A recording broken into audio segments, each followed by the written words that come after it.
Assalamualaikum warahmatullahi wabarakatuh. Alhamdulillahi wahdah,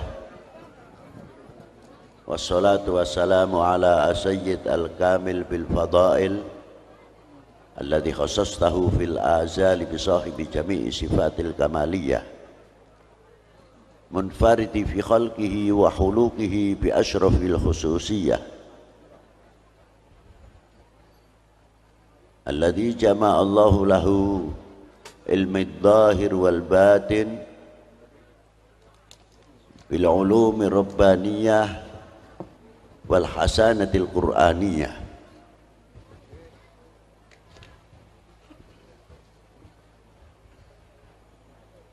Al habibil alil qadril adimil jah walam yakhluqil khallaqu khalqan mithlah la qablahu wa la ba'dahu afdal minhu wa akram manzilatahu 'inda hadratis sultanil mamlakatil ahadiyah wa ja'altahu wasitatil udma li ahli la ilaha illallah sayyidina Muhammadur Rasulullah sallallahu alaihi wa ala alihi wa sahbihi fi kulli lamhati wa nafasin adada ma wasi'ahu ilmullahi amma ba'du. Hadratil muhtaram al-mukarramun, para sesepuh, bini sepuh, para alim ulama, para habaib, khususnya Hadratil muhtaram Qiyusaidi wa akhina al-habib Umar Mutahhar dan beberapa kiai-kiai atau para masyayikh wal habaib. Maaf kalau saya tidak bisa menyebutkan satu persatu, bukan berarti mengurangi ta'zim ikhtiram kami kepada para beliau. Yang saya hormati bapak-bapak dari Forkominda Kabupaten Indramayu, Bapak Pejabat Bupati, Bapak Kapolres, Bapak Dandim, Bapak dari anggota DPRD, Ketua DPRD, Majelis Ulama, Menteri Agama, Kementerian Agama atau Depak dahulu, Bapak-bapak dari instansi pemerintahan, sipil, TNI, Polri yang selalu kita banggakan, pimpinan-pimpinan dari ormas Islam khususnya, dan yang saya hormati saudara-saudaraku, anak-anakku, Banser, GP Ansor, yang saya hormati Pak Camat, Pak Dan Ramil, Pak Kapolsek, serta jajarannya, Bapak Kepala Kelurahan atau Kepala Desa Karanganyar atau Karangmalang seperangkatnya, panitia penyelenggara dalam rangka Khol Al-Habib Umar bin Thaha bin Yahya, dan yang saya banggakan Al-Habib Umar Al-Idrus. Hadirin wal hadirat rahimakumullah. Saya mengingat satu hadis, walaupun ini hadis khususnya untuk ahli baitin Nabi sallallahu alaihi wasallam, tapi hadis ini tidak memisahkan peranan-peranan ulama yang selalu bergandeng tangan dengan ahli baitin Nabi sallallahu alaihi wasallam.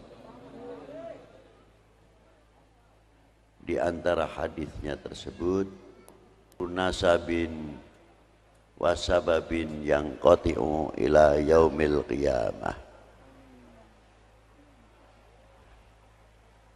Hadis ini sebelumnya banyak riwayat dan banyak cerita. Mengapa keturunan baginda Nabi sallallahu alaihi wasallam diambil dari putrinya, tidak diambil dari putra.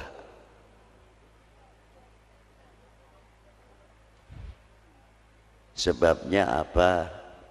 Tulung Pak, kowe wong wadok aja ning kono dhewe iki wetengenmu wong lanang kabeh iku. Kowe minggir iku. Pindah-pindah itu belakang. Itu lho ngarepmu lho. Iya.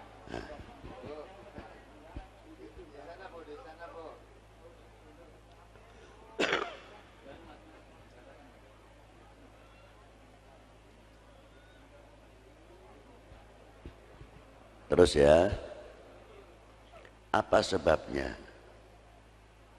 Karena dunia Arab sebelum baginda Nabi Shallallahu Alaihi Wasallam dilahirkan, muta'assibina bi auladihim, orang yang sangat fanatik terhadap putra lelakinya,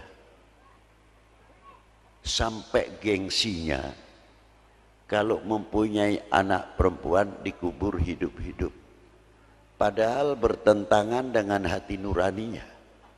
Tapi karena gengsi lebih tinggi daripada kasih sayangnya terhadap anak, walaupun mengucurkan air mata, ya dengan penuh keterpaksaan mengubur anak perempuannya.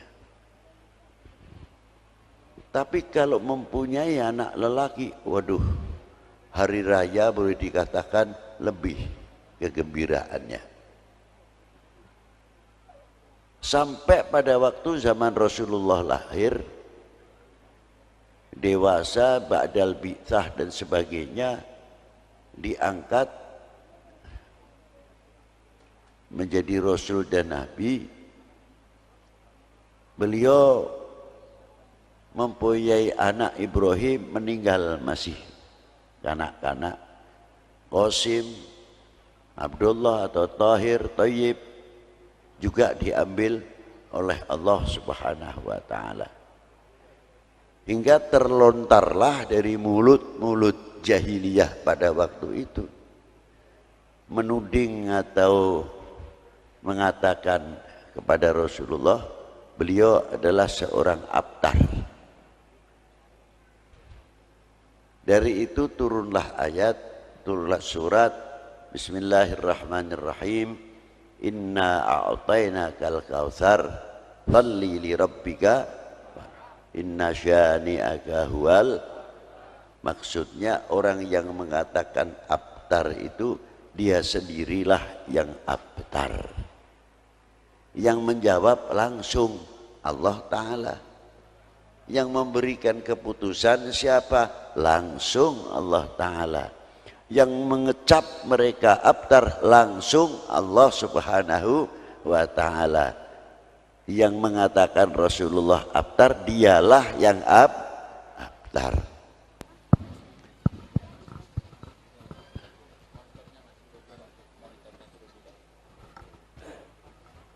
Lalu Rasulullah bersabda, saya teruskan hadis tadi, setiap nasab selain dari aku dan sebab dari aku putus, terkecuali yang dari aku, an-nasab maupun sabab. Saya tidak akan menerangkan, ini sudah jelas. Tapi sabab atau hasad. Sabab di sini adalah pertama dari baginda Nabi Shallallahu Alaihi Wasallam, sahabat yang mengambil dari baginda Nabi, dari sahabat diambil oleh tabi'in, sampai kepada tabi'in, tabi'in mempunyai asanid, silsilah. Adik lelaki nama Kiai Yusuf yang di Wat Bogor, makamnya dekat Balongan. Beliau mempunyai anak mursyid Thariqah Qadiriyah, namanya Kiai Agus, terkenal desanya Kiai Agus Kenayagan. Alhamdulillah ini cucunya Ki Agus juga kumpul di sini. Ini diantaranya.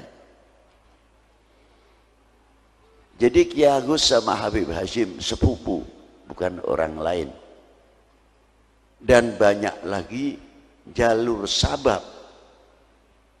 Nah, ulama-ulama di Indonesia rata-rata mutaqaddimin as-salihin tidak pernah lepas mempunyai jalur sabab genah. Jelas siapa guru-gurunya.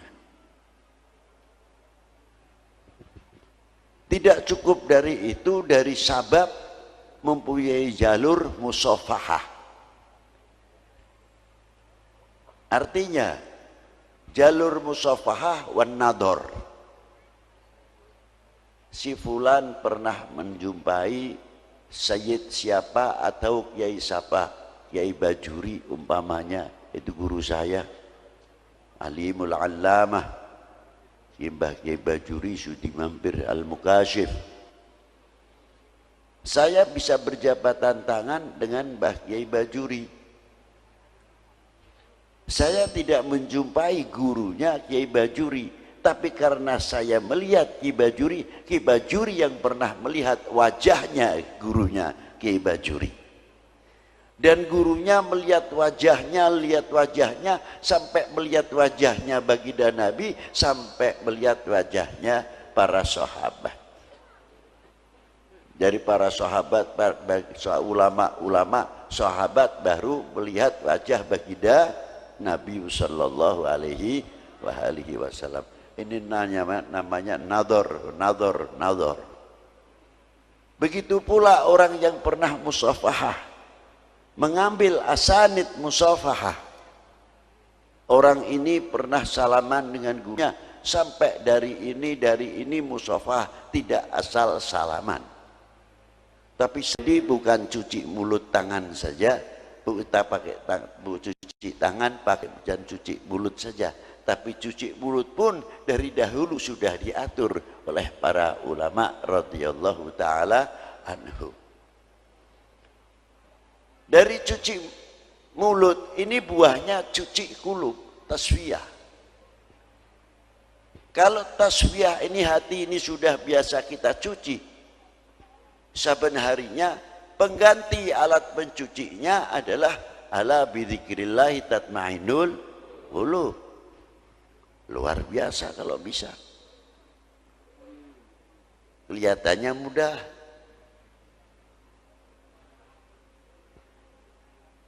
Kalau sudah bisa mencuci hati, kayak beri contoh saja, kalau orang setiap hari perlu mandi, jelas ada alatnya.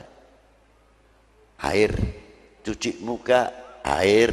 Kalau tidak ada, tayamum.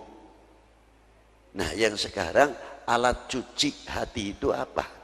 Soalnya tempatnya di dalam, bukan di luar. Nah, kita ganti hiasan hati yang tadinya hiasan kibir, takabur, sombong dan lain sebagainya. Kita ganti hiasan itu dengan hiasan bidzikrillahi la ilaha illallah. Itu menjadi pengganti hiasan. Bila mana cahaya kalimah la ilaha illallah itu terpancar, akan terpancarlah matanya binuri la ilaha illallah. Bila mana terpancar di hatinya kalimah la ilaha illallah, akan terpancarlah telinganya binuri la ilaha illallah. Bila mana sudah terpancar hatinya dengan la ilaha illallah, lisannya pun akan terpancar ya talakla binuri la ilaha illallah. Inilah. Nah, para beliau dalam hal tersebut tidak semudah itu punya guru. Dalam zikir itu punya guru, tidak sembarangan. Dan punya sanad. Sebab di sini disebut ilmu wusul, ilmu tarekah. Ilmu tarekah itu bukan dikadek tidak mempan, digolok tidak mempan, itu tarekah. Bisa ngobatin orang, tarekah. Bisa hiber, bisa mabur, itu disebut tarekah. Bisa jalan di atas air, torekoh, bukan itu torekoh. Yang dimaksud di sini torekotul wusul, talian yang erat, sambungan dari hati kita kepada Allah Subhanahu wa Ta'ala, sehingga sedetik pun kita dididik oleh baginda Nabi Sallallahu Alaihi Wasallam yang melalui para pewarisnya, sehingga kita tidak pernah lupa kepada Allah Subhanahu wa Ta'ala. Gerakan-gerakan tangan kita tergantung kita juga. Ini satu contoh yang kecil. Apa di antaranya? Kalau kita sudah kebiasaan pakai baju tangan kanan dulu, ittiba'un Nabi Sallallahu Alaihi Wasallam, lama-lama mempunyai gerak refleks tangan kanan dahulu.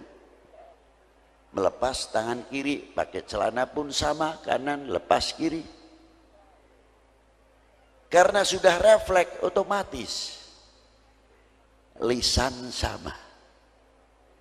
Kalau lisan ini sudah dibiasakan yang baik, subhanallah, selain daripada itu kata-kata yang baik. Tidak mau mengotori lisan kita dengan omongan-omongan yang jelek. Akan terlatih. Biasanya ngucap subhanallah, subhanallah. Contoh yang gampang. Kita ndak pakai sandal, kebetulan ada orang buang puntung rokok seenaknya masih menyala. Kita nginjak panas kayak apa? Karena lisannya bisa mengucapkan subhanallah, begitu kena puntung rokok yang panas subhanallah. Yang biasanya la ilaha illallah, la ilaha illallah. Yang biasa memelihara kaki empat, ya yang keluar ya kaki empat. Itu refleks. Yang paling berbahaya kalau kaki empat ini dibawa ketika sakaratul maut. Karena pedih dan sakitnya rasanya ketika sakaratul maut, kebiasaannya kaki empat, ya kaki empat yang keluar. Yang dibilangin kaki empat, tidak tahu malaikat nyabutnya tambah temenanan. Kalau perlu dibrodot sisanya. Kita dibimbing oleh baginda Nabi Sallallahu Alaihi Wasallam supaya mendapatkan tatma'inul qulub. Sebab kalau tatma'inul qulub meningkatkan martabatut tauhid. Kalau sudah mencapai tingkat tatma'inul qulub, melihat selain Allah adalah makhluk, la naf'an wala dharra, tidak bisa memberikan manfaat atau madarat karena makhluk. Lah itu. Hatinya kembali kepada Allah, tidak mempunyai rasa kekhawatiran. Justru adanya kekhawatiran untuk memohon kepada Allah. Kalau manusia tidak diberi rasa khawatir, menggampangkan minta kepada Allah. Karena diberi khawatir, memohon. Itulah hikmah daripada khawatir. Tapi tetap dalam pandangan tauhid, kembali kepada Allah Subhanahu wa Ta'ala, yakin bahwa corona adalah bukan Tuhan. Corona adalah makhluk. Corona bukan sesuatu yang menakutkan. Justru yang lebih menakutkan, yang mentakdirkan ialah Allah Subhanahu wa Ta'ala. Dengan adanya corona bukan menjadi alat pelentur untuk ekonomi kita menjadi lemah, pertanian kita menjadi lemah. Silahkan corona tetap berjalan, ekonomi tetap berjalan, pertanian tetap berjalan, sehingga tidak menjadi bangsa yang mundur. Harusnya begitu, kayak corona kayak ngadepin harimau. Takut betul, kenapa? Loh, ini tauhid kita kemana? Ayo kita meraih tatma'inul qulub. Ala bidzikrillah tatma'inul qulub. Supaya kita menghadapi corona, kita tetap pakai peraturan, tapi tetap kita tawakal dan yakin diri kepada Allah Subhanahu wa Ta'ala. Corona, corona, sira jalan dewek bae. Tapi jangan ganggu kita. Sira pada bari kita, makhluk sira. ekonomi jalan, pertanian jalan, ekonomi kerakyatan jalan, UKM jalan. Orang yang akan memanfaatkan corona supaya Indonesia ini jatuh, Indonesia ini terpuruk ekonominya, kita balik dengan ekonomi Indonesia akan lebih maju. Setuju? Benar, dilakoni. Aja setuju gampang, kita sampai doer ngomongnya, aduh. Jadi tenang, sebab Habib Lutfi paling takut, khawatir sekali dimanfaatkan oleh orang-orang atau oknum-oknum ini khususnya yang sengaja menggoncangkan bangsa ini. Kalau sudah bangsa terpuruk keyakinannya, kalau bahasa keren ini jari sekian ku apa muni, imunnya ku turun. Imun dewek kayak apa ya kita beli weruh. Ya, apa kayak apa kono wujudnya ku alas beli weruh. Mental kita, lamun mental kita ku medun, ini maaf yang dari Pekalongan, ini asli bahasa Inggris ini, tenang baik beli di Indonesia kita ini.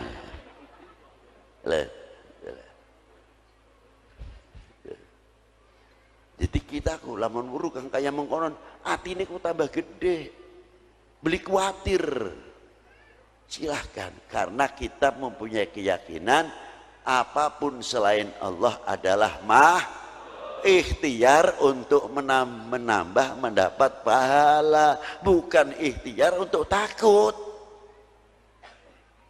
ya kan? Ya. Aja maning manusia, jangan lagi manusia. Wit pelembai ya, anak amai, pisang ya anak amai, sampe atau capu ya tetap anak baik, tapi tetap tumbuh, tetap mengeluarkan pisang walaupun ada amah aja kalah bari wit gedang baik, bagian anak amai godongnya pada rusak tetap baik. Jadi ekonomi tetap berjalan, gedang baik wit pisangku bisa jaga ekonomi aja maning sirah bari kita. Enak-enakan mengkonon baik, gua digawe ribut baik. Apan kayak kian wedi apa maning sing wong duweni penyakit was-was ku. Lah. Iya, sampai tekan salate duduning penyakit bae was-was ku. Sampai tekan was-was tekan salat. Wudu wis ping 17. Usoli nembuh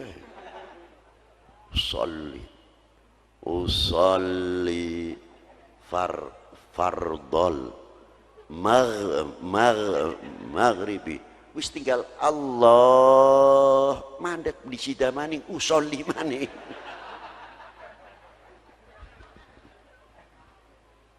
balik maning usolli maning Allah beli sida maning sing ngadeg wis pegel soft wis ngenteni sing paling enak ngadeg sini pojok dhewe lamun punjul sing ping telu mundur tak tarik bae mami kon mundur muni sepisan bae beli bisa temenan dinteni ku ping telu beli bisa tetep gagal maning dijawil Kang mundur soli beli tekan-tekan minggu beli ning buri ya deleng kita ku sepisan ku dadi deleng ngonon bae ku angel sof Allahu Akbar sing buri nyemplung yakin ku imam takbir kabeh Allah tenang beli maca Fatihah malah biluk ngandel beli ku sirah sepisan kita ku dadi lho yakin wong was kliwat maning ya nana maning bae ngonon kuwi ini gila. Jadi kalau orang was-was itu ya begitu itu kalau kita pelihara. Tapi kalau orang mempunyai tatmainul qulub akan terhindar dari was-was dan sebagainya. Maka dengan adanya hal tersebut untuk membangun mental kita akan menjadi mental yang baik. Contohnya sing di kholi. Kalau yang di kholi ini umurnya cukup panjang. Beliau bukan sekadar ulama saja, beliau adalah seorang ekonom, seorang petani yang berhasil. Setelah beliau belajar di Hadramaut, di Tarim, beliau sempat keliling ke 88 negara sumber-sumber ilmu dan mendapat ijazah dari guru-gurunya yang sangat sempurna. Ketika beliau di Mekah menjumpai guru muhadis Syekh Muhammad Said Sambal, itu termasuk guru beliau yang mengarang kitab Sanad Sambuliyah. Dan ketika beliau di Mekah, guru beliau Said Ahmad Zaini Dahlan dan beberapa tokoh-tokoh ulama di Haramain.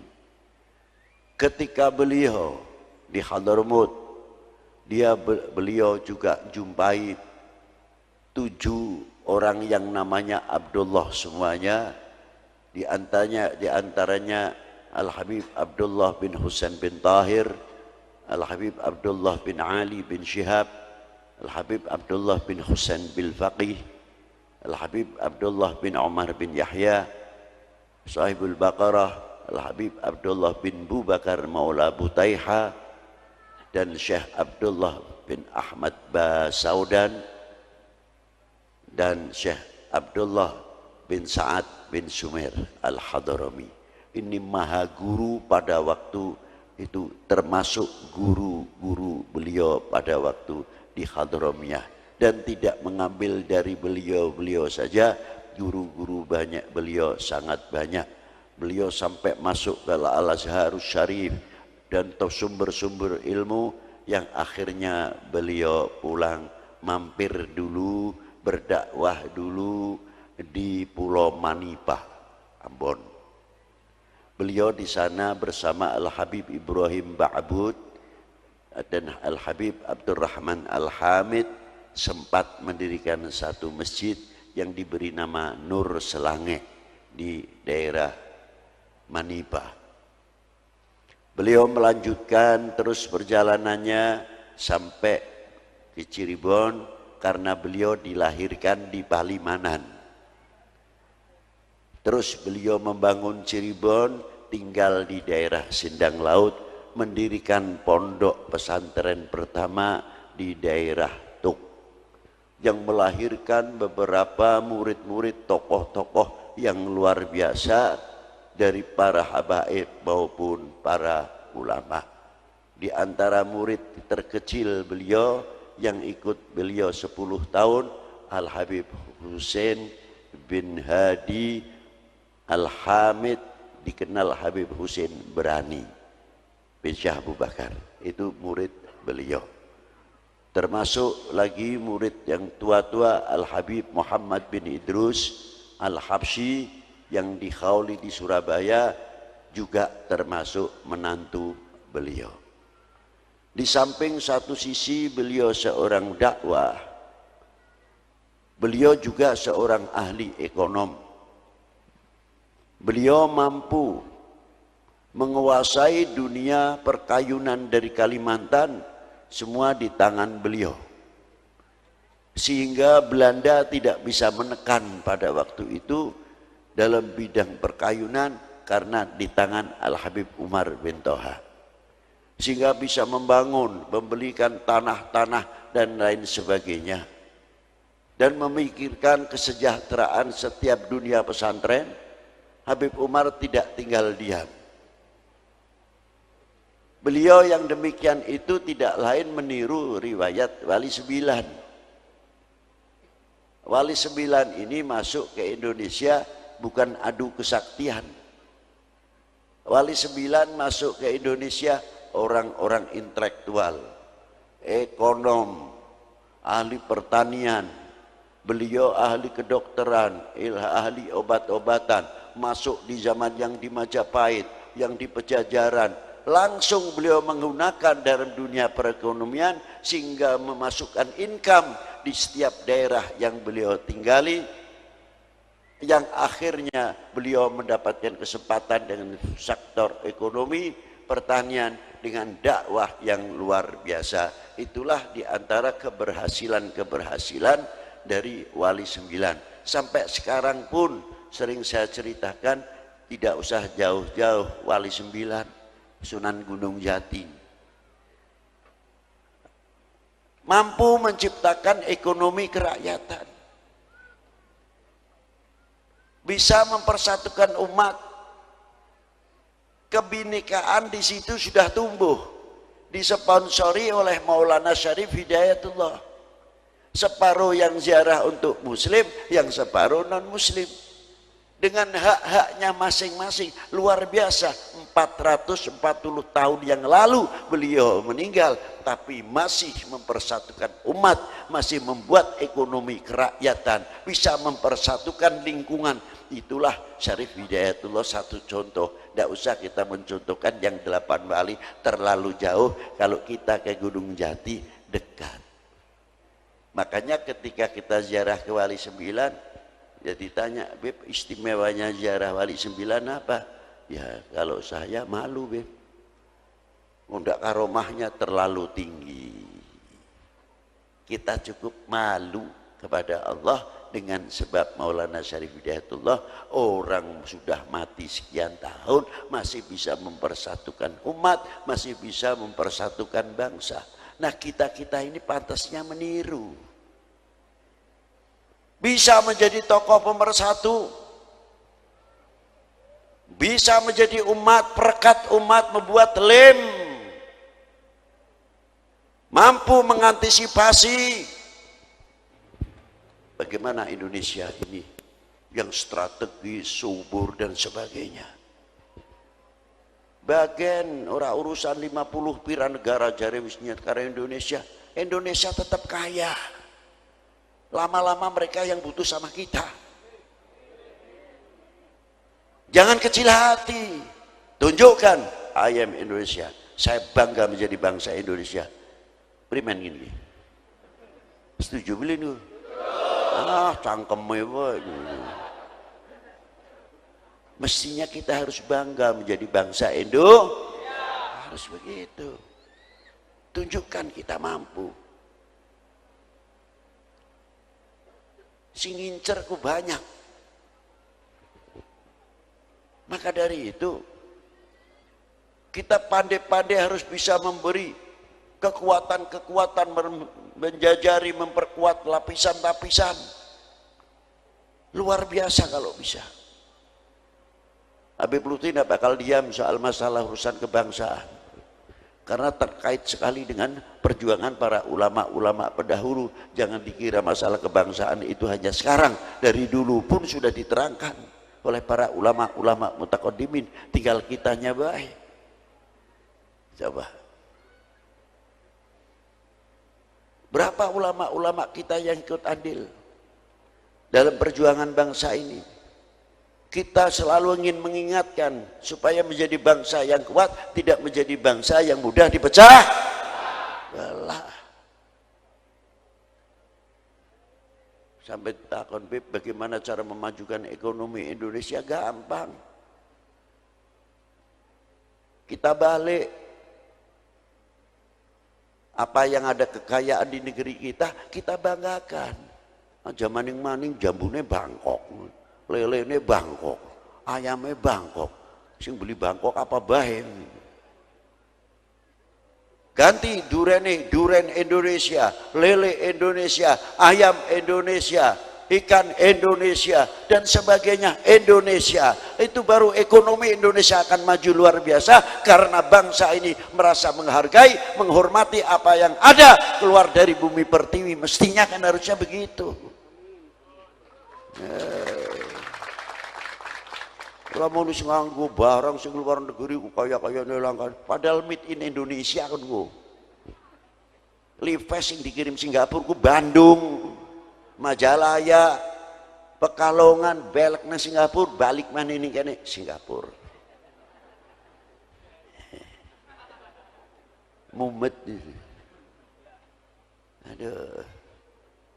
Lah inilah Coba kalau kita merasa menghargai Handar Beni, saya tidak merugikan orang lain sebelum menguntungkan bangsa sendiri, sebelum menguntungkan negara sendiri. Itu kan begitu. Itu ajaran para ulama. Coba sampai sekarang Wali 9 kuburannya ramai.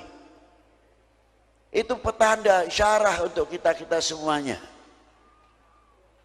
Maka dari itu dengan adanya hall dan sebagainya, supaya kita menjadi bangsa tidak melupakan sejarah. Kalau sudah melupakan sejarah, ya jatakon setengah siji nih, jatawa-tawa.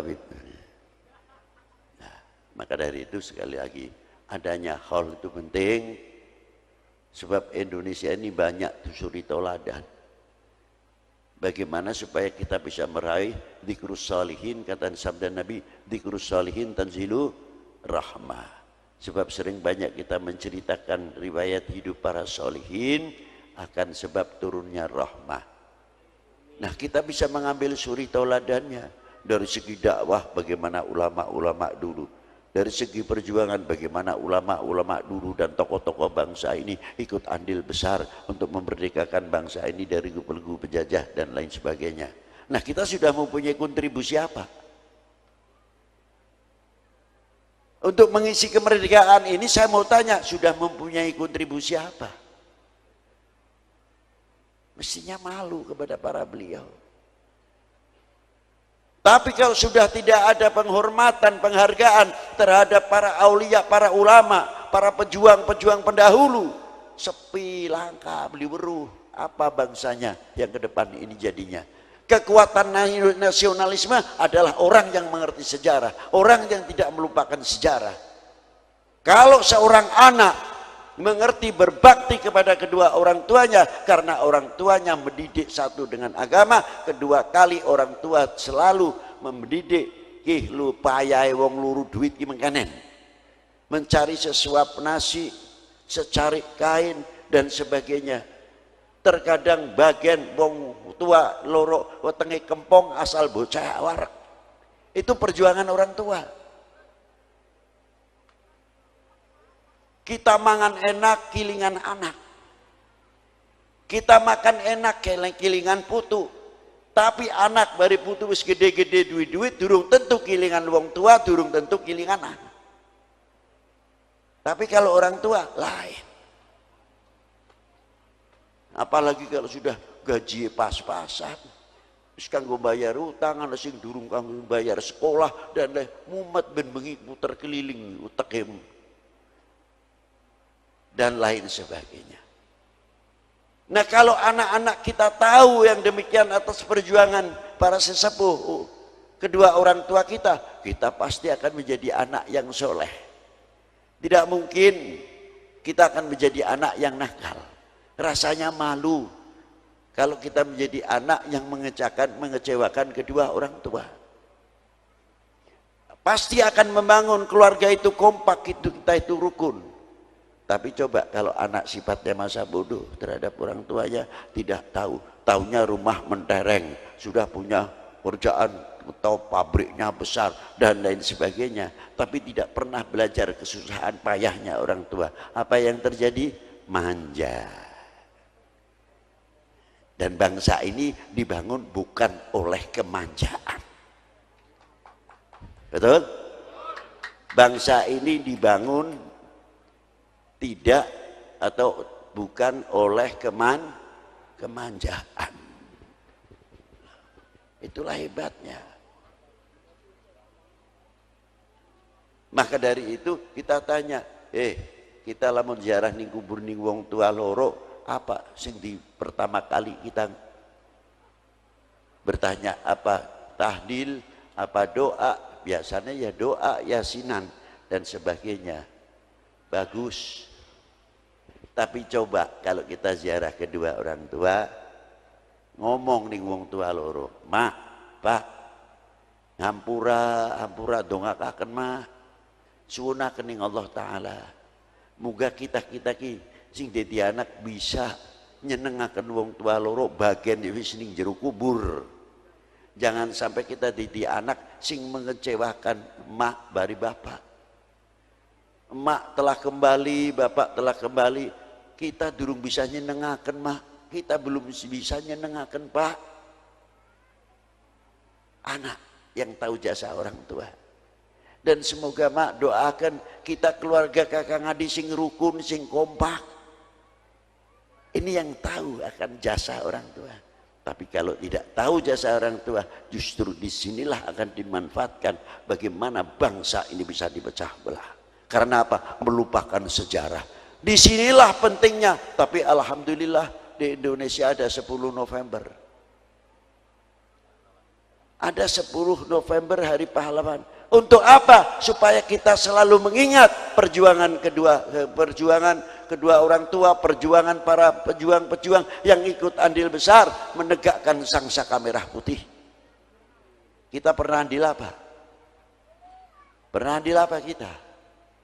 Tinggal ngatur wis sing bagus ngono, benceng ceweng bae. La ilaha illallah. Nangis ulama-ulama kita, para pejuang-pejuang kita yang telah meneteskan darahnya, bahkan jiwanya melayang. Untuk siapa? Demi cintanya kepada bangsa dan tanah airnya, karena Allah Subhanahu wa taala. Apakah kita akan menjadi umat bangsa yang mengecewakan para beliau? Jawab. Buktikan kalau tidak.